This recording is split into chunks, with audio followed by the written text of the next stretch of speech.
What's up, it's the Perks and News, and in this video, I'm going to explain the history behind your favorite shoplifting destination. How in the world did this behemoth of a shopping store become what it is today? Starts in 1902 with George Dayton. First off, Target wasn't always Target. It started as Goodfellow Dry Goods. Then in 1903, it was Dayton's Dry Goods. Then in 1910, just the Dayton Company. And this Dayton Dry Goods wasn't a retail store like Target is. It first started as a department store. Think of Macy's and Kohl's. George Dayton was a member of the Westminster Presbyterian Church in Minnesota. Why does this matter? Because that hoe burned down. At this time, the church couldn't get insurance money to get the property back, so they were looking for other ways. And luckily, this was an opportunity for George to get his first property. So, being already a member, George would buy the property and build up his first 6-story store. The place would blow up. By the 1920s, the Dayton Dry Good was a multi-million-dollar company. The founder, George Dayton, would pass in 1938, giving ownership of the company to his son, Nelson. Nelson, being his own man but still following in his father's footsteps, would keep the same conservative guidelines for the company, but adding something new in 1944.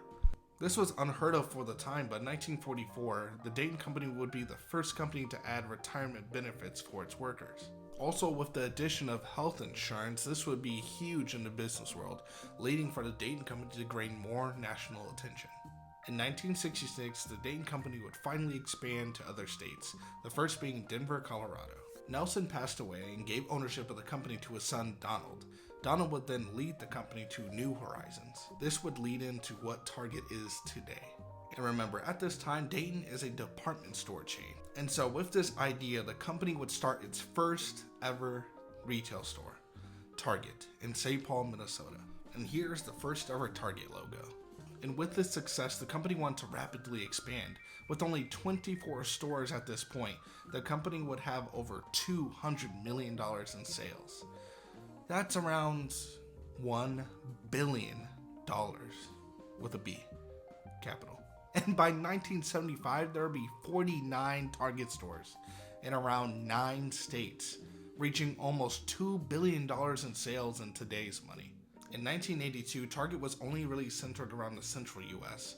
Now they want to expand to the West Coast. And in 1996, and at this time, Target would have 736 stores in 38 states. And again, at this point in 2000, Target would have almost 1,000 stores. In 2006, Target would have plans to expand into other nations. The first would be India, and they made a technology office there. 2006 was still a big year as they had finally expanded to Hawaii and Alaska. And at this point, the only state Target was not in was, surprisingly, Vermont. Now in the modern age, in 2017, Target would look to revamp its online order system since, because of the success of Amazon, they knew it would be the future. In 2019, Target would launch Target Circle, the beloved reward system that we all have now today. And that brings us to the full present.